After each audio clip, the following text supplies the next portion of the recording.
नमस्कार विद्यार्थी मित्रांनो, मी अविनाश गुरु या ठिकाणी सर्वांचं पुन्हा एकदा हार्दिक स्वागत करतो गुरुस्कूल अकॅडमी यूट्यूब चॅनलवरती। तर टक्केवारीच्या संदर्भात आजचा आपला लेक्चर नंबर 16 आहे। 16वा लेक्चर या ठिकाणी घेतोय आणि मे बी जवळपास हा सेकंड लास्ट लेक्चर असेल। याच्यानंतर आणखीन एक लेक्चर अपलोड होईल, म्हणजे जवळपास 30 प्रश्नांचा संच मी या ठिकाणी आहे ना सेपरेट ठेवलेला, जो आज 15 प्रश्न आणि उद्या 15 प्रश्न होतील। तर याच्यामध्ये संयुक्त गट ब आणि गट क, वनसेवा पूर्व परीक्षा, लिपिक टंकलेखकची परीक्षा, राज्यसेवा पूर्व परीक्षा अशा सर्व परीक्षातील टक्केवारीवरती पडलेले जे दर्जेदार प्रश्न होते किंवा वेगवेगळ्या टाईपचे या ठिकाणी जे प्रश्न होते त्या सर्व प्रश्नांचा समावेश या ठिकाणी केलेला आहे आपण। आणि जवळपास सर्व टाईपचे क्वेश्चन पर्सेंटेजवरचे या ठिकाणी आपण घेतलेले आहेत असं म्हणायला हरकत नाही। काही डिफिकल्ट क्वेश्चन राज्यसेवा पूर्व परीक्षा संयुक्त गट ब आणि गट क मध्ये विचारले गेलेले 2024चे जे प्रश्न आहेत यांचा समावेश उद्याच्या लेक्चर्समध्ये आणि काही प्रश्नांचा समावेश या लेक्चरमध्ये असणार आहे। तर लेक्चर नंबर 16 पर्सेंटेजच्या संदर्भात, टक्केवारीच्या संदर्भात। चला तर मग सुरुवात करूयात लवकरात लवकर पहिल्या क्वेश्चनला। ओके, चलो। तर फोकस ठेवायचं या ठिकाणी, आणि मी नेहमी सांगितल्याप्रमाणे मॅथमॅटिक्स ज्यावेळेस तुम्ही लेक्चर करताय, ज्यावेळेस त्याचा अभ्यास करताय, तर हा व्हिडिओ आहे ना झोपून बघायचा नाही। बऱ्याच विद्यार्थ्यांना सवय असते या ठिकाणी। तर हातामध्ये तुमच्या वही आणि पेन असायला पाहिजे आणि प्रत्येक क्वेश्चन सॉल्व करत करत, सोबत त्याचा अध्ययन करत, अभ्यास करत, क्वेश्चन सॉल्व होतं का नाही हे बघत, याच पद्धतीने ना PYQची तयारी केली जाते, हे लक्षात ठेवा। तर आहे ना फक्त बघत बसलाय, भाषा विषय नाही आहे, तर त्याच्यासाठी आहे ना प्रॅक्टिसची आवश्यकता आहे। हातामध्ये पेन आणि पेपर असल्याशिवाय तुम्ही हा लेक्चर कृपया बघू नका, त्याचा काही उपयोग होणार नाही। चला तर मग सुरुवात करूयात फर्स्ट क्वेश्चनला। पॉप्युलेशनवरचे बरेच क्वेश्चन आपण बघितलेले होते, बट या टाईपचा क्वेश्चन आहे ना आपण याच्या आधी बघितलेला नाहीये। क्वेश्चन मध्ये आहे ना डिफरंट टाईप ऑफ पर्सेंटेजनी लोकसंख्या वाढलेली आहे। क्वेश्चन काय दिलेला आहे, क्वेश्चन नंबर 46, पहिल्या वर्षी एका शहराची लोकसंख्या 8% वाढलेली आहे। पहिल्या वर्षी एका शहराची लोकसंख्या किती टक्क्यानं वाढलेली आहे? 8% वाढलेली आहे। दुसऱ्या वर्षी ती 8% कमी झालेली आहे। दुसऱ्या वर्षी 8% कमी झाली आहे आणि तिसऱ्या वर्षी पुन्हा 10% त्याच्यामध्ये वाढ झालेली आहे। तर सुरुवातीला 1 लाख लोकसंख्या असलेल्या शहराची लोकसंख्या तिसऱ्या वर्षी किती असेल? कुठल्याही संख्येचं 8%, 8%, 10% आपल्याला काढता यायला पाहिजे आणि पहिल्या वर्षी ॲडिशन करायची, दुसऱ्या वर्षी सबट्रॅक्शन करायची, तिसऱ्या वर्षी परत ॲडिशन करायची आहे। हा क्वेश्चन विचारला गेला होता राज्य उत्पादन शुल्क दुय्यम निरीक्षक मुख्य परीक्षा 2019चा। तर ऑप्शन दिलेले आहेत, चला तर सोडू। या ठिकाणी सुरुवातीला लोकसंख्या किती दिलेली होती आपल्याला? 1 लाख लोकसंख्या आहे असं सांगितलेलं होतं। या 1 लाख लोकसंख्येचं 8% किती होतं या ठिकाणी? तर 1% म्हणजे किती होईल? 8000। कुठल्याही संख्येचं 2 अंकानंतर दशांश देतो तर किती होतं? 1%। 1% जर 1000 असेल तर 8% किती असतात? 8000। तर पहिल्या वर्षी 8% काय होते? वाढ होते। पहिल्या वर्षी 8% वाढ होते, ॲरो वरी दाखवलेला आहे। तर लोकसंख्या किती हजारनं वाढेल? 8000 तर पहिल्या वर्षानंतर लोकसंख्या किती असेल? 1,08,000। तर आता याच्यानंतर आहे ना बरेच जण काय करतील या ठिकाणी, आता दुसऱ्या वर्षी 8% काय झालेलं आहे? 8%ने लोकसंख्या कमी झालेली आहे। तर 1,08,000चं 8% काढण्यापेक्षा किंवा 1,08,000चं 1% किती बनतं? 1080। तर 8% किती बनतं? 1080ला 8ने मल्टिप्लाय करू। तर असं करण्यापेक्षा याच्यामध्ये 2 संख्या अंतर्भूत आहेत। कोणत्या कोणत्या? एक आहे 1 लाख आणि दुसरी आहे कोणती संख्या? 8000, बरोबर आहे। 1 लाखचं 8%, 8000 येतं, तर हे तर ऑलरेडी कॅल्क्युलेशन झालेलं होतं। 1,08,000चं 8% काढत असताना 1 लाखचं 8% किती? 8000 आणि हे 8000चं 8% किती येतं? 640 येतं। मग 8640 हे 1,08,000चं 8% असेल। सपोज करा या ठिकाणी असं घेऊ आपण, 110चे 10%। 110चे किती टक्के काढायचे? 10% काढायचे। 110चं डायरेक्ट जर 10% काढता येत नसेल तर 100 आणि 10चे 10% काढू शकतो का? 100चं 10% 10 असतं आणि 10चं 10% 1 असतं। 10 अधिक 1 किती झाले? 11 आणि 110चं 10% किती असतं? 11। कोणत्याही पद्धतीने स्प्लिटिंग मेथडने क्वेश्चन सॉल्व केला तरी आन्सर येईल किंवा डायरेक्ट मल्टिप्लिकेशन मेथडने क्वेश्चन सॉल्व केला तरी सुद्धा आन्सर येईल। 1,08,000चं 8% न करता 1 लाखचं 8% ऑलरेडी काढलं होतं, जे की लिहून घेतलंय, आणि या एक्स्ट्रा 8000चं 8% काढलं ते किती आलं? 640। तर किती आलं 8640. मात्र हे 8% लोकसंख्या काय झालेली कमी झालेली आहे, तर आपण हे मायनस करणार. तर हे 1,08,000 मधून 8,640, 1,08,000 मधून हे 8,000 काढून टाका, किती शिल्लक राहतात 1,00,000. त्या 1,00,000 मधून आणखीन किती काढायचे 640. या पद्धतीने करा किंवा रेग्युलर आपली जी मेथड आहे त्या मेथडने सॉल्व्ह करू. 0 - 0 0 असेल. 10 मधून 4 गेले किती राहिले 6, हातचाला 1. 10 मधून 7 गेले 3 राहिले, हातचाला 1. 18 मधून 9 गेले किती राहिले 9, हातचाला 1. 10 मधून 1 गेला 9 राहिले, हातचाला 1 0. 99,360 किती आले 99,360. या ठिकाणी लिहून घ्या तुम्ही 99,360. याच्यामध्ये तिसऱ्या वर्षी काय म्हणले पुन्हा 10% त्याच्यामध्ये वाढ झालेली आहे. तर कोणत्याही संख्येचं 10% काय असतं एका अंकानंतर दशांश. तर 99,360चं 10% किती 9,936. तर बेरीज किती येते 0 + 6 6. कोणत्या संख्येमध्ये शेवटी 6 आहे या ठिकाणी कम्प्लीट आन्सर काढू. पर्याय तर उत्तर तर पर्याय क्रमांक 4 असायला पाहिजे. 6 आणि 3 9, 9 आणि 3 12 ला 2, हातचाला 1. 9 9 18 आणि 1 19 ला 9, चला 1 9 आणि 1 10. 1,09,296. 1,09,296. Here is the answer. The answer is fourth option. That is absolutely clear. 1,00,000 या संख्येमध्ये आधी आपण 8% वाढ केली, नंतर 8% घट केली आणि त्याच्यानंतर पुन्हा 10% वाढ केली. तर फायनली आपला आन्सर आलेला आहे 1,09,296. क्लिअर आहे. चलो next question. Focus question solving वरती करा. बाकीच्या गोष्टींसाठी आपण या ठिकाणी ना वेळ जास्त देणार नाहीये.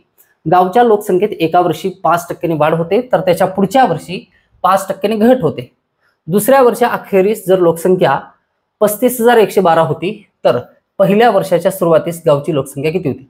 पहिल्या वर्षी लोकसंख्या 5% वाढली आणि दुसऱ्या वर्षी लोकसंख्या 5% घटली. तर सरळ आपण काय करू शकतो, असा कोणता पर्याय आहे. तर आपल्याला काय विचारले पहिल्या वर्षाच्या सुरुवातीस गावची लोकसंख्या किती होती. गावची लोकसंख्या पर्यायांमध्ये दिलेली आहे. 35,100 होती, 35,200 होती, 35,204 होती किंवा 35,225 होती. तर याच्यामध्ये काय होतं तर मला सांगा या ठिकाणी. चला आपण काय करू की गावची लोकसंख्या एका वर्षी 5% वाढली. सपोज करू गावची लोकसंख्या किती होती 100. समजून घ्या कन्सेप्च्युअल पार्ट आहे. ओके लॉजिक लावायचं या ठिकाणी, बट कॅल्क्युलेटेड लॉजिक लावायचं आहे. गावची लोकसंख्या संख्या होती, पहिल्या वर्षी 5% काय झाली वाढ झाली. 100चं 5% किती असतं 5. वाढ केलं किती झाली गावची लोकसंख्या आता 105. तर पुढच्या वर्षी काय झालं 5%ने घट होते. किती 5%ने घट होते. कशाचं 5, ही जी लोकसंख्या याचं 5%. तर 105चं 10% किती होतं आठवतं का सगळ्यांना 10.5. 10.5 आणि 5% काढायचे असतील तर काय करावं लागेल याचा हाफ घ्यावं लागतं. हाफ घेऊ 2×5 10 या ठिकाणी आणि 2×2 4 1 राहिला 2×5 10 5.25 किती येतं 5.25. तर 105 मधून किती टक्के लोकसंख्या मायनस झाली 5%. आणि ते 5% किती आहे 5.25 आहे. किती 5.25. इमॅजिन करा 105 रुपये आहेत. 105 रुपयामधून 5 रुपये मायनस झाले आणि ₹1.25 म्हणजेच आहे ना 5.25 रुपये मायनस झाले. तर शिल्लक किती रक्कम राहते 9.75. म्हणजे गावची जी सुरुवातीची आहे ना लोकसंख्या होती ती वाढ झाली का घट झाली त्याच्यामध्ये घट झालेली आहे. तर ही घटलेली लोकसंख्या 35,112 ही घटलेली लोकसंख्या आहे. म्हणजेच लोकसंख्या कशी असायला पाहिजे जास्त असायला पाहिजे. म्हणून 35,100 हा उत्तर येऊच शकत नाही. का बरं येऊ शकत नाही. जर ही सुरुवातीची लोकसंख्या असती तर 5% वाढ झाली आणि 5% घट झाली तर लोकसंख्या कमी होत असते याच्यापेक्षा 35,100 पेक्षा. बट इथे तर वाढलेली म्हणून हा पर्याय पण घेणार नाही. फर्स्ट ऑप्शन राहिला. Second option 35,200. चला मला सांगा गावची लोकसंख्या किती आहे. वेगवेगळ्या पद्धतीत प्रत्येक जण आपापल्या पद्धतीने कॅल्क्युलेशन करू शकतो. पर्सेंटेज त्याचा रूल जसा आहे त्या पद्धतीनं काम करतं. त्याला यूज कसं करायचंय ते प्रत्येकाने ठरवायचं आहे. 100 आहे. 100 असलेली लोकसंख्या किती झाली 99.75 या ठिकाणी. म्हणजे लोकसंख्या किती टक्क्यानं कमी होते 25% कमी झाली. सॉरी 0.25% कमी झाली. लोकसंख्या किती टक्क्यानं कमी झाली 0.25%. तर हे आहे ऑप्शन आपला 35,200. 35,200चं 0.25% कसं काढायचं. चला मी सांगतोय तिकडे लक्ष द्या. जर मी इथं दशांश दिला तर हा किती टक्के झाला? 10%. ओके. जर मी या ठिकाणी दशांश दिला तर हा किती टक्के झाला? 352 किती टक्के झालं? 1% झाला. ओके. चला इथं करू. 352 हा 1% आहे. ओके. 352 हा किती आहे? 1% आहे. तर 0.5% किंवा 0.50% किती असतं?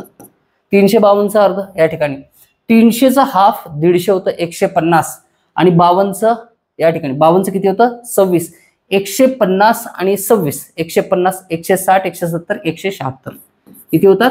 176. मला कितीनं लोकसंख्या कितीनं काढायची आहे? कमी करायची आहे 0.25 न कमी करायची. कितीनं? 0.25. 100 आणि 99.75 मध्ये 0.25 चा फरक आहे. हे 1%, हे 0.50%, हे किती आहे? 0.25%. म्हणजेच परत याचं हाफ करायचं आहे. मला सांगा या ठिकाणी तर 176चं हाफ जर केलं तर किती येतं? 2×8=16 2×8=16 किती येतं ते? 88. किती येतं? 88. तर जी काही लोकसंख्या असेल तर ती कितीनं कमी होते? 5% वाढून 5% कमी केल्याच्या नंतर 88 न कमी होते. तर हे 35,200 मधून 88 मायनस करा. किती येतं या ठिकाणी? 35,112 एवढं आन्सर येतं. ऑप्शन नंबर सेकंड हा कंडिशन सॅटिस्फाय करतो. That is why the option number second is the answer. Okay. Clear. हा विचारला होता PSI मेन्स 2020च्या पेपरमध्ये विचारलेला क्वेश्चन आहे. चला नेक्स्ट क्वेश्चन. किमतीत 20% घट केली तर ₹150ला 12 जादा पेन्सिली घेणे शक्य होते. 16 पेन्सिलींची घट करण्यापूर्वीची किंमत निवडा. वेगळ्या पद्धतीने क्वेश्चनला सॉल्व्ह करता येईल. वनसेवा पूर्व परीक्षा 2019चा क्वेश्चन आहे. 48, 50, 56 आणि 72 असे ऑप्शन दिलेले आहेत. चला असं करता येईल. किमतीत 20% घट केली तर 150ला 12 जादा पेन्सिली घेता येतात. 12 जादा पेन्सिली घेता येतात. चला 150 रुपयामध्ये आपल्याला किती पेन्सिल भेटतात? जादा. जर कमी केलं तर 150 रुपयाला किती पेन्सिल भेटायचे? पेन्सिल किती भेटायचे ते आपल्याला माहिती आहे का? माहित नाही. मात्र ज्यावेळेस ही किंमत किती टक्क्यानं कमी करतो? 20% कमी करतो. 150ला 20% कमी करा. 150चं 10% 15 आणि 20% 30. तर 150चे 20% किती रुपये होतात? 30 रुपये होतात. तर आपण किंमत किती केली? 120 केली. आता 120ला किती पेन्सिल भेटतात? X पेन्सिल भेटतात. बट 150 मध्ये आता रेट बदलल्याच्या नंतर 150 मध्ये म्हणजेच आणखीन 30 रुपये दिले. 150 रुपयामध्ये आधी जेवढे भेटायचे त्याच्यापेक्षा किती पेन्सिल भेटतात आपल्याला? 12 पेन्सिल जास्त भेटतात. इथंच आहे रिलेशन. आता हा यांचा संबंध काय आहे? हा यांचा संबंध असा आहे 150ला आधी X पेन्सिल भेटायचे 20% किंमत कमी केल्याच्या नंतर 120ला X पेन्सिल भेटतात. बट वरचे जे 30 रुपये आहेत ते 30 रुपये पण जर दिले तर 12 पेन्सिल जास्त भेटतात. याचा अर्थ रुपये आणि हे पेन्सिल 30 रुपयामध्ये किती पेन्सिल भेटतात आपल्याला? 12 पेन्सिल भेटतात. 30 रुपयामध्ये किती? 12 पेन्सिल भेटतात. तर याच्यामध्ये आपल्याला काय काढायचं आहे की 16 पेन्सिलची घट करण्यापूर्वीची किंमत काढायची. कितीची किंमत काढायची? 16 पेन्सिल. 12 पेन्सिलची किंमत 30 रुपये तर 16 पेन्सिलची किंमत किती रुपये? 16 पेन्सिलची किंमत Y रुपये. क्रॉस मल्टिप्लिकेशन करू. क्रॉस मल्टिप्लिकेशन कसं करतो आपण? ओके. काही विद्यार्थी म्हणत होते सर ते क्रॉस मल्टिप्लिकेशनचं एकदा दाखवा. या दोन संख्यांचा गुणाकार आणि या दोन संख्यांचा गुणाकार लिहायचा आहे. दॅट इज Y गुणिले 12 बरोबर 30 गुणिले 16. तर भाग देऊ. 4 त्रिकम 12 4 चौक 16 3 1 3 3 10 30 9 चौक 40. Y बरोबर किती झालं? 40. म्हणजेच आपल्याला काय म्हणता येईल 40 रुपयामध्ये किती पेन्सिल भेटतात? 16 पेन्सिल भेटतात. बट ही जी 30 रुपयाला 12 पेन्सिल आहेत ही कधीची किंमत आहे? ही 20% घट केल्याच्या नंतरची किंमत आहे. किती? 20% घट केल्याच्या नंतर. 16 पेन्सिल 40 रुपयाला भेटतात कधी? 20% घट केल्याच्या नंतर. बट आपल्याला काय करायचं आहे तर 20% घट केले म्हणजे ना ही जी किंमत आहे ती किती आहे? 80% आहे. तर 40 रुपये हे किती टक्के किंमत आहे? 80%. अगोदर आहे ना, अगोदर ज्या रेटला 16 पेन्सिल भेटायचे ते 20% कमी केल्याच्या नंतर किती रुपयाला भेटतायत? 40 रुपयाला. आधी महाग भेटायचे. म्हणजे 40 रुपये ही किती टक्के किंमत होती? 80%. तर आता आपल्याला किती काढायचं आहे? त्याचं ओरिजिनल प्राइस 100% किंमत काढायचं आहे. दॅट इज इथं आपण 40 इथं m घेऊ. ओके, m गुणिले 80 बरोबर 40 गुणिले 100. ऑप्शनचा यूज केला तर आणखीन सोपं होतं. 4 1 4, 4 2 8, 2 5 10, 50. तर m बरोबर किती आलं? 50. म्हणून 16 पेन्सिलींची घट करण्यापूर्वीची किंमत किती आहे? 50. Option number second. वनसेवा पूर्व परीक्षा 2019 या पद्धतीने क्वेश्चन क्लिअर आहे. चला नेक्स्ट क्वेश्चन. साखरेची किंमत 60% वाढली, घरात साखर किती टक्के कमी करावी म्हणजे खर्चात. आता नंबर चेंज झालाय म्हणून मी क्वेश्चन घेतला नाही तर क्वेश्चन घेतला नसता. आणि हा क्वेश्चन कुठे विचारले? गट का संयुक्त पूर्व परीक्षा 2021 ला विचारलेला क्वेश्चन आहे. हा क्वेश्चन इझिली सॉल्व्ह व्हायला पाहिजे. सगळ्यांनी स्टार्ट करायचं आहे. या ठिकाणी मी पाणी पिऊन घेतो. 30 मिनिटाचा ब्रेक आहे. तुम्हाला क्वेश्चन सॉल्व्ह करायचा प्रयत्न करा.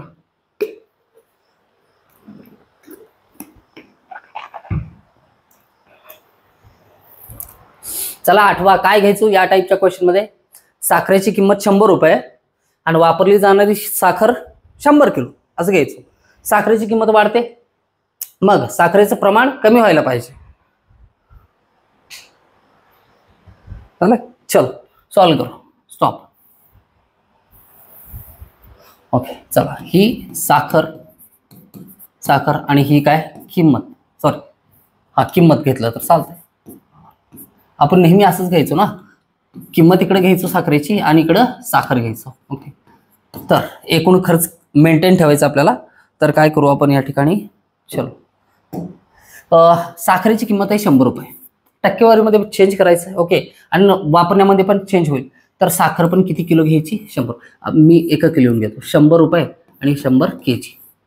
100 किलो साखर 100 रुपये प्रति किलो प्रमाणे जर आपण वापरलो तर किती खर्च होतो? 10,000 रुपये खर्च होतो. किती? 10,000 रुपये खर्च होतो. आता खर्च किती करायचा आहे? वापरावी, म्हणजे खर्चात वाढ होणार नाही. खर्च किती राहायला पाहिजे? 10,000च राहायला पाहिजे. बट साखरेची किंमत आता किती टक्क्याने वाढली? 60%. 100 रुपयाची साखर आता किती रुपयाला भेटते? 160 रुपये प्रति किलो.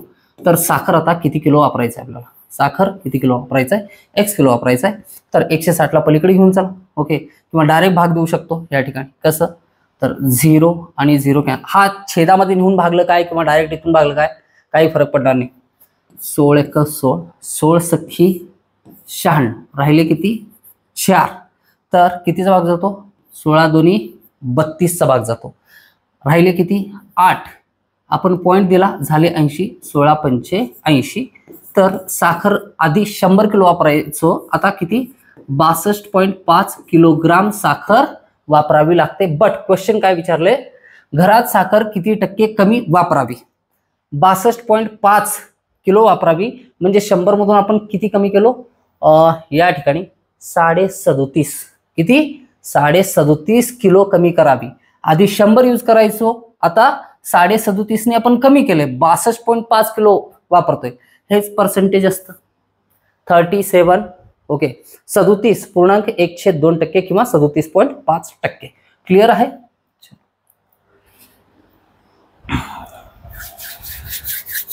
आयताकृती कापडाची रुंदी 50 सेंटीमीटर व लांबी 100 सेंटीमीटर होती. ते कापड ब्लीच केल्याने त्याची लांबी 20% व रुंदी 10% कमी झाली. त्या कापडाचे क्षेत्रफळ किती टक्क्यांनी कमी झाले ते काढा. हा आहे कर सहाय्यक 2015चा क्वेश्चन. ओके, इझी क्वेश्चन हा. तर याला सॉल्व कसं करता येईल या ठिकाणी, चलो आपण सॉल्व करायचा प्रयत्न करू. चला, कापडाची रुंदी 50 आणि लांबी 100. लांबी 100 आणि रुंदी 50. लांबी किती आहे? 100 आणि रुंदी किती आहे? 50. तर क्षेत्रफळ किती टक्क्यांनी कमी झाले असं काढायचं आहे. तर 100 गुणिले 50 अगोदर याचं क्षेत्रफळ लिहून घेऊ. तर लांबी गुणिले रुंदी असतं ना, तर 5 1 5 आणि हे किती? 5000 झालं. ओके, मग आपण काय केलं?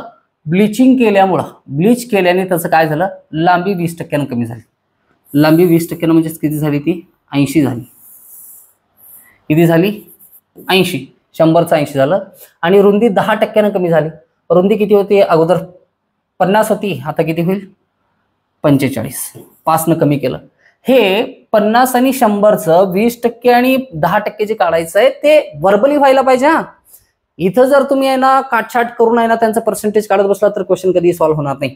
तर आपण या दोघांचा गुणाकार करू 80 गुणिले 45. तर आपण आधी एवढं होतं क्षेत्रफळ होतं 5000. का आपण नंतर लहान झालं, श्रिंक झालं ते, ओके, आकुंचन पावलं. तर आता यांचा गुणाकार म्हणजेच काय असेल, क्षेत्रफळ असेल. तर 8 45 ला 0, हातचा आले 4, ओके, 8 चौक 32 आणि 4 36, ओके, आणि हा 0.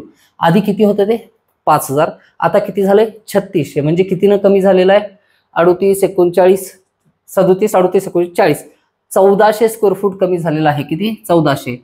तर हे 1400 स्क्वेअर फूट जे कमी झालेलं आहे तर ते एकूण 5000च्या किती टक्के आहे. तर याला कितीनं मल्टिप्लाय करतो 100नी. 0 0 कॅन्सल, 0 आणि 0 कॅन्सल, हा 0 या 0 सोबत कॅन्सल, 5 1 5, कितीचा भाग जाईल 5 2 10, राहिले 4 40. इथं डायरेक्ट 3600 लिहून पण आपण सॉल्व्ह केलं असतं. ती पण समजायची एक प्रक्रिया आहे. किती आले 28%. That is option number first काय आहे याचं आन्सर आहे. नेक्स्ट क्वेश्चन घेऊ लगेचच. कर सहाय्यक पूर्व परीक्षा 2017 विचारलेला क्वेश्चन आहे. प्रश्न क्रमांक 51. जर आयताची लांबी निम्मी व रुंदी तिप्पट केली तर आयताचे क्षेत्रफळ किती टक्के बदलेल. तर सोपं आहे. ओके, मी नेहमी काय सांगितलं होतं, सपोज करा मी तुम्हाला असं म्हणलं मी आहे ए, ओके, तुम्ही आहात कोण बी, तुम्ही कोण आहात बी. माझ्याजवळ 200 रुपये आहेत आणि तुमच्याजवळ किती आहेत 250 रुपये आहेत. तुमच्याजवळ किती टक्के रक्कम जास्त आहे इमिडिएटली क्विकली सांगता येईल का. फ्रॅक्शन ऑफ सेकंड मध्ये किती टक्के रक्कम तुमच्याजवळ जास्त आहे हे तरी आणि सोपं आहे. चला मी असं विचारतो, माझ्याजवळ रक्कम आहे 300 रुपये, ओके, तुमच्याजवळ रक्कम आहे या ठिकाणी 200 रुपये. माझ्यापेक्षा तुमच्याजवळ किती टक्के रक्कम कमी आहे.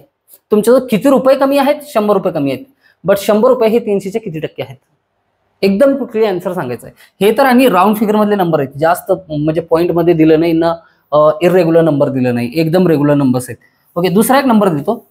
माझ्याजवळची रक्कम किती आहे 400 आणि तुमच्याजवळची रक्कम किती आहे 600. किती टक्के रक्कम जास्त आहे तुमच्याजवळ.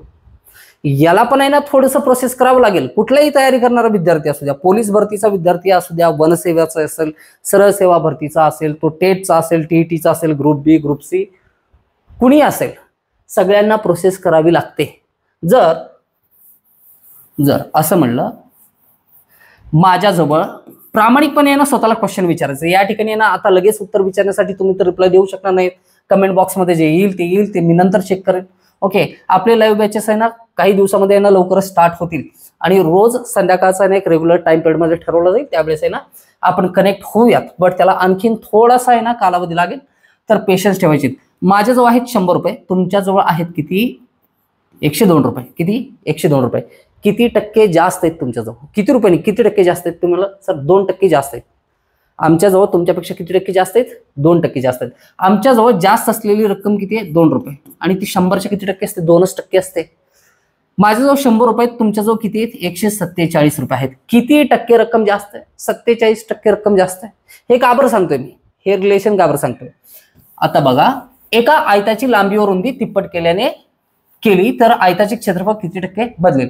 एक आयत आहे, आयताची लांबी रुंदी समान पण असू शकते किंवा वेगळी पण असू शकते. मी एक आयत घेतो ज्याची लांबी घेतो 10 आणि रुंदी घेतो 10. हा आयत होऊ शकतं का. हो, आयत म्हणू शकतो याला. समोरासमोरील बाजू समान आहेत तर समान आहे. आता मी काय केलं याच्यामध्ये, तर हा जर आयत आहे याचं क्षेत्रफळ किती होतं 100. एवढंच घ्यायचंय मला, कारण नवीन जे क्षेत्रफळ घेणार आहे तर ते 100च्या किती टक्के हे सिम्पली काढता येईल. या आयताची लांबी आणि रुंदी किती आहे 10 आहे. वेगवेगळं आहे असं सांगितलं नाही. आयताची लांबी निम्मी व रुंदी तिप्पट केली तर असं म्हणलंय. आता दुसरा एक आयत घेतो, आयताची लांबी निम्मी केलंय, आयताची लांबी निम्मी केलं त्यानं. आधी 10 होतं तर आता किती केलं 5 केलं. आणि रुंदी किती केली तिप्पट. आधी रुंदी याची किती होती 10 होती, आता याची किती केलं तिप्पट. किती केलं 30. ओके, तर आता मला सांगा, हा आयत होता ज्याची लांबी 10 होती, रुंदी 10 होती, क्षेत्रफळ आलं 100. आता हा नवीन आयत ज्याची लांबी काय केलं निम्मी केलं आणि रुंदी काय केलं 10चं तिप्पट केलं. ओके, आणि हे 10चं 5 केलं तर 5 त्रिक 15 हे किती येतं 150. मला सांगा आता आयताचे क्षेत्रफळ किती टक्के बदलले. आयताचं क्षेत्रफळ किती टक्के बदललं. ओके, 25% वाढ झाली आहे, 50% वाढ झाली आहे, 50% घट झाली की 75% घट? तर 50% काय झालेली आहे? वाढ झालेली आहे. That is our answer. हे का बरं घ्यायचं आहे? हे घेण्यासाठी आहे ना या दोघांना 10-10 घ्यावं लागतं. असं मागचे जेवढे काही चौरस आणि आयतावरचे क्वेश्चन आलेले याच मेथडनी आपण 10-10 घेऊन क्वेश्चन सॉल्व्ह केलेले आहेत. काढून बघ. ओके, चल. एका शंकूची त्रिज्या 20% कमी केली व उंची 50% वाढवली तर त्याच्या आकारमानात होणारा बदल किती? एका शंकूची त्रिज्या 20% कमी केली व उंची 50% वाढवली तर त्याच्या आकारमानात होणारा बदल किती? आता शंकूचं क्षेत्रफळ, शंकू माहिती आहे कोण ज्याला म्हणतो आपण? आईस्क्रीम खाताना वापरलेला कोण असेल किंवा बर्थडे पार्टीज मध्ये आहे ना बर्थडे बॉयला घातलेला तुम्ही जो कॅप असतो किंवा कोण टाईप जी टोपी असते त्याला काय म्हणतो आपण? कोण. दिसायला कसा दिसतो? असा पण काही जण दाखवतील, असा पण काही जण दाखवतील. तर आकारमानात होणार क्षेत्रफळ, पृष्ठफळ, क्षेत्रफळ तर नसतेच येतं, पृष्ठफळ असतं, वक्र पृष्ठफळ असतं, त्याच्यानंतर तळाकडील क्षेत्रफळ असतं. आपल्याला काय म्हणलं? आकारमान. ओके, आकारमान कशाला म्हणतो? हा कोण एकूण किती जागा मावतो त्याला म्हणतो आकारमान. ओके, आणि शंकूचे आकारमान कॉन्सेप्ट समजून घेऊन हे फॉर्म्युले पाठच असावं लागतात. शंकूचा आकारमान काय आहे? फॉर्म्युला त्याचं 1/3 पाय आर स्क्वेअर एच. काय आहे? 1/3 पाय आर स्क्वेअर एच. आपल्याला काय मिळेल? एका शंकूची, याच्यामध्ये दोन कॉन्सेप्ट आहेत, एक आहे त्रिज्या आणि दुसरी आहे उंची. त्रिज्या 20% कमी केली व उंची 50% वाढवली. काय केलं आपण? आधी एक आपल्याजवळ शंकू आहे, मी या ठिकाणी समजावतो. ओके, आपल्याजवळ आधी आहे ना हा एक शंकू आहे, हा शंकू आहे, याची काहीतरी एक त्रिज्या आहे आर आणि उंची आहे एच. ओके, ही जी उंची आहे याला एच म्हणतो. त्रिज्या 20% कमी केली. आता काय केलं आपण? त्रिज्या कमी केली, हा छोटा कोण आहे, आणि उंची 50% वाढवली. उंची काय केलं? 50% वाढवलं आपण, हाईट वाढवली आणि त्रिज्या कमी केली. तर त्याच्या आकारमानात होणारा बदल. आता आकारमानात होणारा बदल, आता मी काय सांगेन, याचा आकारमान समजा 100 आहे आणि त्रिज्या कमी करून उंची वाढवल्यामुळं याचा जो आकारमान आहे तो जर किती आला? 80 आला. तर किती टक्क्यानं कमी झाला? हा 20% कमी झाला. ओके, चलो. तर आपल्याला काय करायचं आता या ठिकाणी? ओके, चलो. तर पहिला जो शंकू आहे आपला तो त्याचा आकारमान छेदामध्ये आणि दुसरा जो आहे त्याचं अंशामध्ये तर निघेल. या ठिकाणी फॉर्म्युला काय असेल? 1/3 पाय आर वर्ग एच आणि छेदामध्ये या व्हॅल्यू सेमच असतील, 1/3 पाय. आता इथं आर लिहित असताना ओके या ठिकाणी हा जो आर स्क्वेअर एच आहे या ठिकाणी आर 100 असेल तर आपल्याला काय म्हणले? त्रिज्या 20% कमी केली. हा 100 असेल तर इथला आर किती असतो? 80 असतो. हा जर एच किती असेल? 100 असेल तर 50% वाढवले या ठिकाणी हे किती काढणार आपण? 150 घेणार आणि त्या पद्धतीने क्वेश्चनला सॉल्व्ह करणार. इझिली समजतंय? किंवा याला 10 घेतलं तर हे किती घेणार? याला जर 10 घेतलं मी तर हे किती घेणार आपण? 8 घेणार. ओके, त्रिज्या 20% कमी करणार. आणि याला जर उंची जर 10 होती तर उंची वाढवून किती करणार? 15 करणार. 100 घेतलं तरी सॉल्व्ह होतं, 10 घेतलं तरी क्वेश्चन सॉल्व्ह होतो. हे जे दोन्ही कॉमन आहेत 1/3 आणि पायची किंमत समानच असते, ती कॅन्सल होते. तर ती या पद्धतीने काय करतो मी या ठिकाणी कॅन्सल करून टाकतो. समजते का? हा आणि हा भाग पाय आणि पाय राहिलं काय काय?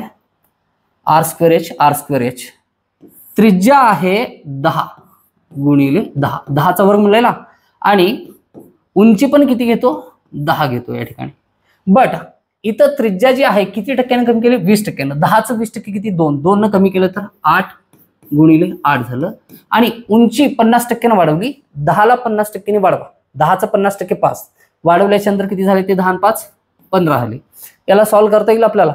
सॉल्व्ह कसं करायचं? सिम्पली या ठिकाणी 15 8 20चे 120, 120 गुणिले 8 करायचं. 12 8 96. ओके, आणि हा 0 आणि छेदामध्ये किती? 1 वरती 3 0. बट म्हणजेच हे आहे आकारमान कशाचं? जुन्या शंकूचं. आणि हे आहे नव्या शंकूचं. आणि याला पर्सेंटेज मध्ये कन्वर्ट करण्यासाठी 100 ने गुणतो आपण. 0 0 कॅन्सल करा, 0 0 कॅन्सल करा. हा 0 या 0 सोबत कॅन्सल आला. तर याचं किती आलं? 96 आहे. आकारमान किती आहे? 96 आहे. तर 4% काय झाली, त्याच्यामध्ये घट झालेली आहे. हा ASO पूर्व 2009चा क्वेश्चन आहे. या पद्धतीने सॉल्व्ह केलेला आहे. याच्यासाठी आपल्याला काय माहित असणं आवश्यक आहे, या ठिकाणी शंकूचं आकारमान. ओके, 10 वर्षातून एकदा चुकून प्रश्न येऊ शकतो, तो पण शंकूवरती.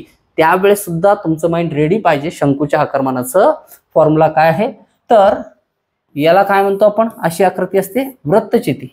वृत्तचितीचं आपल्याला माहिती असेल तर शंकूचं त्याच्यावरून 1/3 πr² का बरं येतं हे आपल्याला माहित होऊ शकतं. जसं की ट्रायंगलचं 1/2 बेस इंटू काय असतं, हाईट असतं. ओके, मग हे 1/2 कट केलं, बेस इंटू हाईट कशाचं असतं, एखाद्या आयताचं असतं, लांबी गुणिले रुंदी. हे कसे इंटर रिलेटेड आहेत हे सगळं बघत असताना 2D 3D फिगरवरती यांना ज्यावेळेस लेक्चर होईल त्यावेळेस व्यवस्थित समजतील. लक्षात कसं ठेवायचं हे सांगेल तुम्हाला. हे पाठ करणंच आहे, कोणत्याही परिस्थितीमध्ये लक्षात ठेवा. ओके, चलो नेक्स्ट क्वेश्चन घेऊ. वंदनाची उंची रेखाच्या उंचीपेक्षा 40% कमी आहे, तर रेखाची उंची वंदनाच्या उंचीपेक्षा -% जास्त आहे. लिपिक टंकलेखक 2014चा क्वेश्चन आहे. वंदनाची उंची रेखाच्या उंचीपेक्षा 40% कमी. रेखाची उंची 100 तर वंदनाची उंची 60 झाली. ओके, आणि काय विचारलंय आपल्याला, तर रेखाची उंची वंदनाच्या उंचीपेक्षा, रेखाची उंची वंदनाच्या उंचीपेक्षा, रेखा 60, रेखाची उंची वंदनाच्या उंचीपेक्षा किती जास्त आहे, 40 न जास्त आहे. आणि हे 40 म्हणजे रेखाची जी जास्त असलेली उंची आहे ती वंदनाच्या उंचीच्या किती टक्के आहे, 40 ही संख्या 60च्या किती टक्के आहे. ओके, 0 आणि 0 या ठिकाणी कॅन्सल, तर कितीचा भाग जाईल या ठिकाणी, तर सरळ सरळ आहे ना, हा 0 कॅन्सल करूच नका, हा 0 याच्यासोबत कॅन्सल करू. 2 2 4 2 3 6 2/3 म्हणजे किती टक्के असतं, 2/3 या ठिकाणी, तर 3 1 3 या ठिकाणी 3 संग 18 20 तेच होईल 66.66% हेच काय असेल आन्सर असेल. इझी टाईपचा क्वेश्चन होता. ओके, हा ऍड करायला नाही पाहिजे होता, यावेळेस ऍड झालेला आहे. चला ठीक आहे. चलो, एका परीक्षार्थीने 30% गुण प्राप्त केले परंतु तो 10 गुणांनी अनुत्तीर्ण झाला. दुसऱ्या परीक्षार्थीने 52% गुण प्राप्त केले, जे उत्तीर्ण होण्यासाठी लागणाऱ्या कमीत कमी गुणांपेक्षा 34ने जास्त आहेत. तर उत्तीर्ण होण्यासाठी कमीत कमी किती टक्के गुण आवश्यक आहेत. चांगला क्वेश्चन आहे. लिपिक टंकलेखक 2013चा क्वेश्चन आहे. या ठिकाणी आपल्याला काय सांगितले, एका परीक्षार्थीने किती टक्के, 30% गुण प्राप्त केले परंतु 10 गुणांनी अनुत्तीर्ण झाला. व्यवस्थित समजून घ्या क्वेश्चनला. ओके, क्वेश्चन व्यवस्थित समजून घ्या काय सांगितलेलं आहे याच्यामध्ये. चला, हे पेपरचे मार्क आहेत टोटल इथून इथपर्यंत, समजते सगळ्यांना. इथून स्टार्ट, या ठिकाणी 0 मार्क आहेत विद्यार्थ्याला आणि या ठिकाणी किती मार्क पडतील, 100 मार्क पडतील. ओके, चलो आपण काय करू, इथं कुठंतरी आहे ना पासिंग आहे असं ठरवू. या ठिकाणी काय, एवढे मार्क जर पडले तर पासिंग. किती मार्क आहेत ते मी सांगत नाही, 25 असेल, 30 असेल, 35ला पास ठेवलं असेल, 40ला ठेवलं असेल, काही असेल, इथं पास आहे. Okay, passing. आता जो नापास झालेला आहे, एका परीक्षार्थीने 30% गुण प्राप्त केले परंतु तो 10 गुणांनी अनुत्तीर्ण झाला. ओके, तर फेल जो स्टुडंट आहे, ओके, तो मी असं सपोज करू. फेल स्टुडंट कोण आहे, सर आहेत, नाव काय त्यांचं, ए. ओके, यांना किती पडलेत, 30% पडलेत. ओके, पास होण्यासाठी त्यांना आणखीन किती गुण पडायला पाहिजे होते, 10 गुण पडायला पाहिजे. हेच अंडरस्टँडिंग आहे. एक परीक्षा आहे, इथं गेल्याच्या नंतर याच्या पुढे मार्क पडतील तर पास होतील सर, बट सरांना पडलेत किती, 30%. बट आणखीन 10 पडले असते तर ते पास झाले असते, बट ते किती टक्क्याला पासिंग आहे हे सांगितलेलं नाही. दुसरा एक आहे सरांचा मित्र. ओके, दुसऱ्या परीक्षार्थीने 52% गुण प्राप्त केले. 52 50%च्या थोडंसं पुढे घेतो, या ठिकाणी किती, 52%. हा सरांचा मित्र बी आणि याला किती आहेत, 52% गुण आहेत. आणि त्यानं काय केलेलं आहे, उत्तीर्ण होण्यासाठी लागणारे गुण इथे आहेत. कमीत कमी गुणांपेक्षा 34 जास्त गुण आहेत त्याला. ओके, पासिंग पेक्षा किती मार्क जास्त घेतलेत त्याने, 34 मार्क जास्त घेतलेले आहेत. आणि याला पडलेत किती, 52%. याचा अर्थ 30% आणि 52% याच्यामध्ये फरक किती आहे, 30 40 50 52, तर किती आहे हे, 22%. ओके, आता हे जे अंतर आहे टक्केवारीतलं किती आहे, 22%. आणि गुणांमधलं अंतर किती आहे, 34 आणि 10 44. किती मार्क आहेत हे, 44. ओके, म्हणजेच या परीक्षेमध्ये एक रिलेशन भेटलं आपल्याला, 22% म्हणजे किती मार्क होतात, 44 मार्क होतात. 22% म्हणजे किती मार्क होतात 44. आपल्याला काय विचारले आहेत तर उत्तीर्ण होण्यासाठी कमीत कमी किती टक्के गुण आवश्यक आहेत. आपण काय काढू 30% काढू. 52% काढलं तर येत आहे. 22% म्हणजे 44, तर 30% म्हणजे किती काढू 30% बरोबर x तिरकस गुणाकार 22 गुणिले x बरोबर 44 गुणिले 30. 22 1 22, 22 दोन्ही 44, 3 दोन्ही 60, x बरोबर 60. तर 30% म्हणजे किती गुण आहेत 60 गुण आहेत. किती 60. 30% म्हणजे किती झाले 60 गुण. म्हणजेच सर 30% घेतात आणि फेल होतात. म्हणजेच किती गुण घेतात 60 गुण घेतात आणि फेल होतात. आणखीन किती मार्क पाहिजे त्यांना 10 गुण पाहिजे. म्हणजेच किती पडल्याच्यानंतर 70 गुण पडल्याच्यानंतर सर काय होतील पास होतील. लिपिक टंकलेखक 2013 चा क्वेश्चन आहे आणि पर्याय काय काय दिले 33 35. काय विचारलं होतं उत्तीर्ण होण्यासाठी कमीत कमी किती टक्के गुण आवश्यक आहेत. किती टक्के म्हणलं की चलो ठीक आहे. तर आपण या ठिकाणी कळलं 30% म्हणजे किती 60 गुण. 30% म्हणजे किती 60 गुण. तर आपल्याला या ठिकाणी किती 60. ओके 70 मार्किंगला पास आहे ना 70 ला पास आहे तर 70 काढू. या ठिकाणी इकडे करू कॅल्क्युलेशन आपण. या ठिकाणी 60 गुण म्हणजे किती टक्के होतात 30% होतात. तर 70 गुण म्हणजे किती टक्के होतील एवढंच काढायचं आहे. ओके क्रॉस मल्टिप्लिकेशन करा. x गुणिले 60 बरोबर 70 गुणिले 30. 0 आणि 0 कॅन्सल. 3 1 3, 3 2 6 किती 35. 35% काय आहे पासिंग. टक्केवारी विचारले गुण विचारलेलं नव्हतं. आधी वाटलं इथं फोकस करायचं आहे. तर आपल्याला काय विचारलंय किती टक्के गुण आवश्यक आहेत 35% गुण पासिंगसाठी आवश्यक आहेत. चलो 55 नंबरचा क्वेश्चन आहे. ए चा पगार बी पेक्षा 20% कमी आहे तर बी चा पगार ए पेक्षा किती टक्क्यांनी जास्त आहे. हा क्वेश्चन तुम्ही स्वतः सॉल्व्ह करायचं. खूप वेळा क्वेश्चन घेतलेला आहे. क्वेश्चन 55 या ठिकाणी घ्यायची आवश्यकता नाहीये. ए चा पगार बी पेक्षा 20% कमी असेल तर बी चा पगार ए पेक्षा किती टक्क्यांनी जास्त आहे 25% जास्त आहे असं म्हणतोय. ए चा पगार बी पेक्षा 20% कमी आहे. ए चा पगार बरोबर 80 आणि बी चा पगार बरोबर किती 100. ओके तर बी चा पगार हा ए च्या पगारपेक्षा किती रुपये जास्त आहे 20 न जास्त आहे. आणि 20 हे ए च्या किती 25% जास्त असतं. 20 हे 80 च्या किती टक्के. ओके हा 0 या ठिकाणी 4 2 8 4 5 20 बे 5 5 5 25. खूप वेळा क्वेश्चन सॉल्व्ह झालेला आहे. ओके या पद्धतीने 25% बनता येईल. नेक्स्ट एक्स व वाय या दोन संख्या झेड या तिसऱ्या संख्येपेक्षा अनुक्रमे 20% व 28% कमी आहेत. ओके चला एक्स व वाय एक्स संख्या आणि वाय संख्या झेड या तिसऱ्या संख्येपेक्षा अनुक्रमे झेडच्या तुलनेत दिलेला आहे. तर झेड 100 आहे. एक्स हा झेड पेक्षा 20% कमी आहे म्हणजेच एक्स 80 आहे. वाय हा 28% कमी आहे म्हणजे वाय हा किती 72 कमी आहे. तर वाय ही संख्या एक्स पेक्षा किती टक्के लहान आहे. वाय ही संख्या एक्स पेक्षा किती टक्के लहान आहे. 72 ही संख्या 80 पेक्षा किती टक्क्याने लहान आहे. एक तर 8 ने लहान आहे आणि 8 हे 80 चे किती टक्के असतं 10%. तर हा कर सहाय्यक मुख्य 2018चा क्वेश्चन. त्याचा आन्सर किती ऑप्शन नंबर 2 दॅट इज 10%.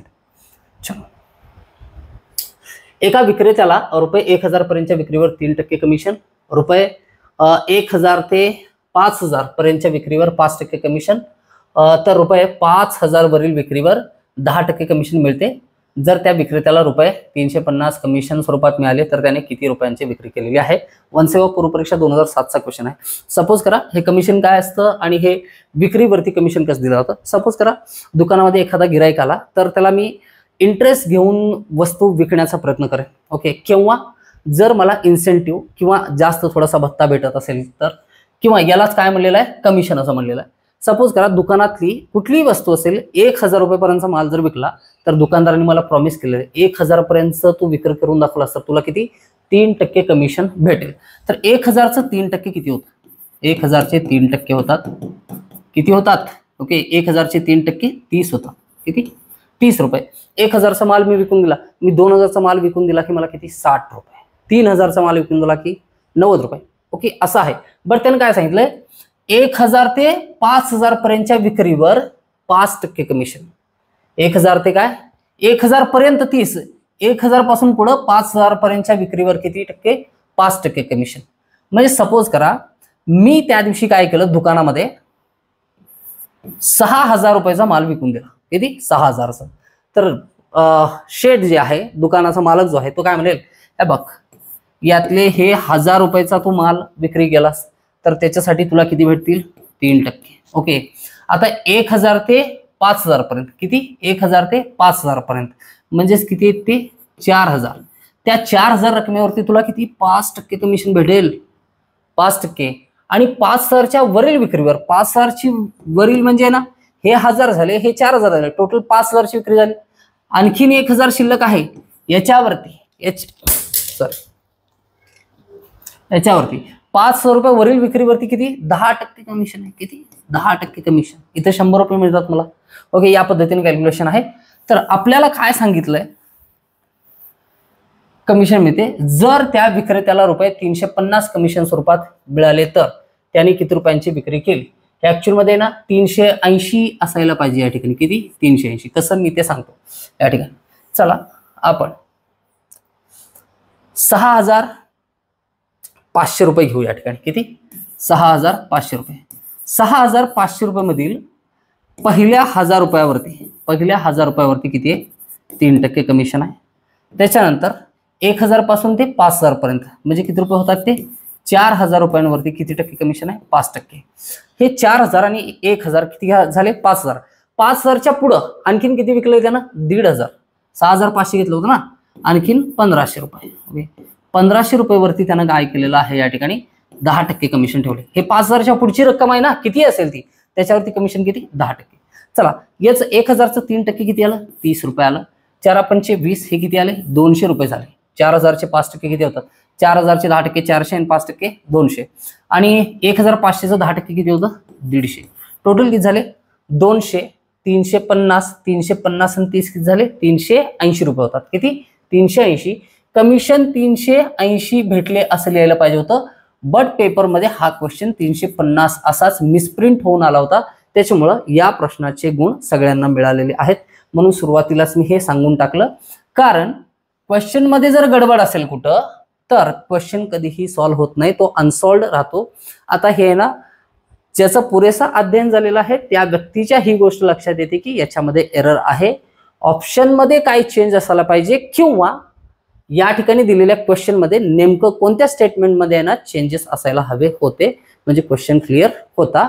बरोबर गणित सोडवू शकतो आपण, चुकीचं गणित कधीही सोडवू शकत नाही, त्याचं सोल्युशन कधीही निघत नाही. क्लिअर आहे? म्हणजेच एखादा चांगला व्यक्ती बिघडलाय त्याला सुधारवणं शक्य आहे, ज्याला सुधारायचंच नाहीये त्याला सुधारवणं थोडं अशक्य आहे. ज्याला अभ्यास करायचा आहे बट होत नाहीये अशा विद्यार्थ्याचा अभ्यास होईल त्या शिकल्याच्या नंतर, त्याच्यासाठी एवढं सगळं कष्ट घेतल्याच्या नंतर. ज्याची स्वतःची तयारी नाही त्याला कितीही आहे ना आपण पुरवलं, ओके, व वाढलेलं ताट आणून दिलं तरी त्या गोष्टी शक्य नाहीत.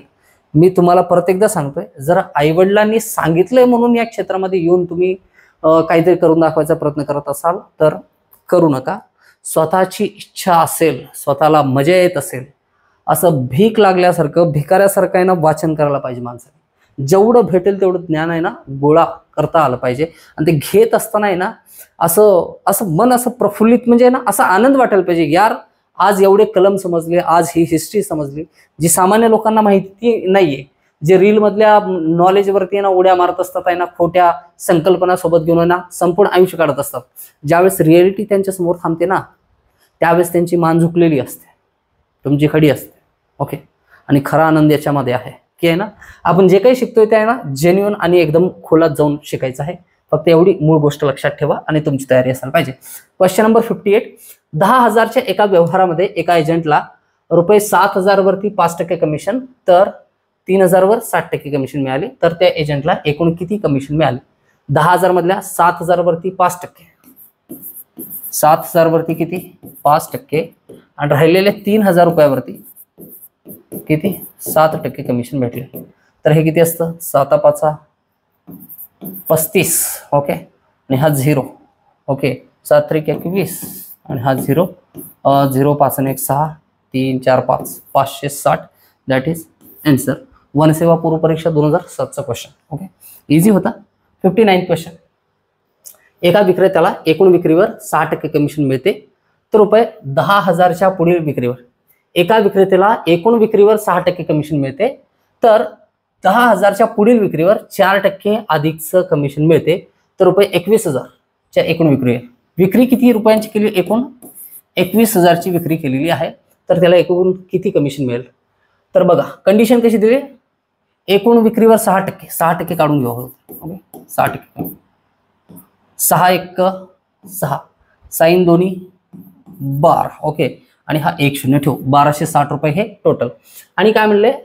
10,000च्या पुढील विक्रीवर. 10,000ची पुढील विक्री किती आहे? 10,000 यातून काढून टाकले तर किती राहिले? 11,000 रुपये राहतात. तर या 11,000 वरती किती? 4%.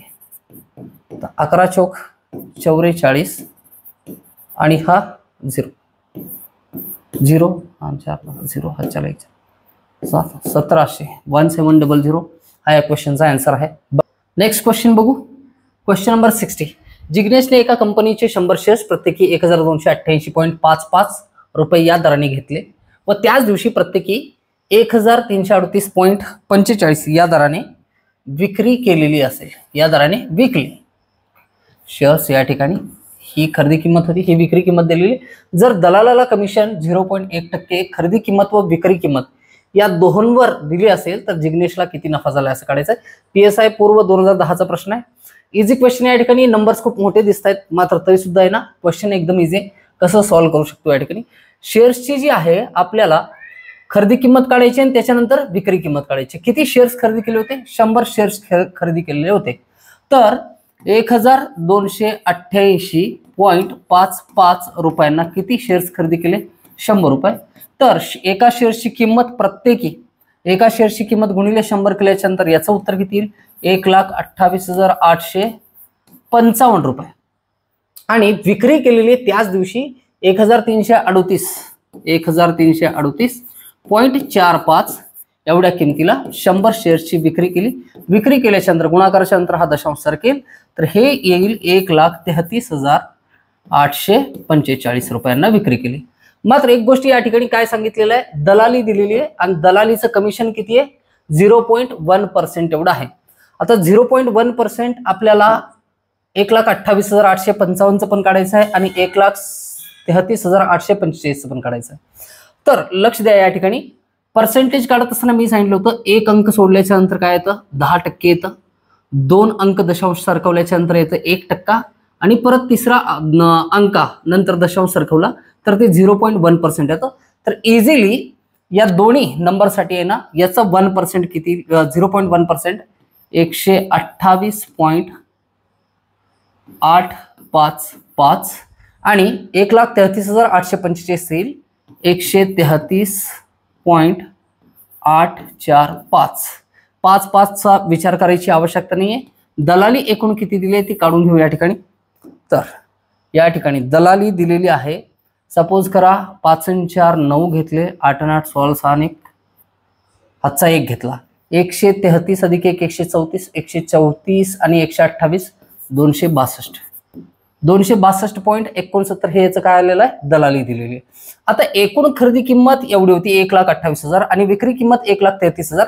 नफा काढायचा असेल तर आपल्याला 1,33,845 मधून ही जी किंमत आहे 1,28,855 हे सबट्रॅक्ट करावं लागेल. ओके, वजाबाकी करू. या ठिकाणी वजाबाकी किती येते बघा.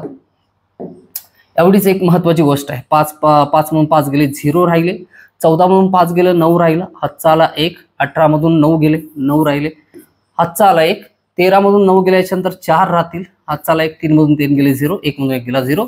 तर आन्सर आलं 4,990.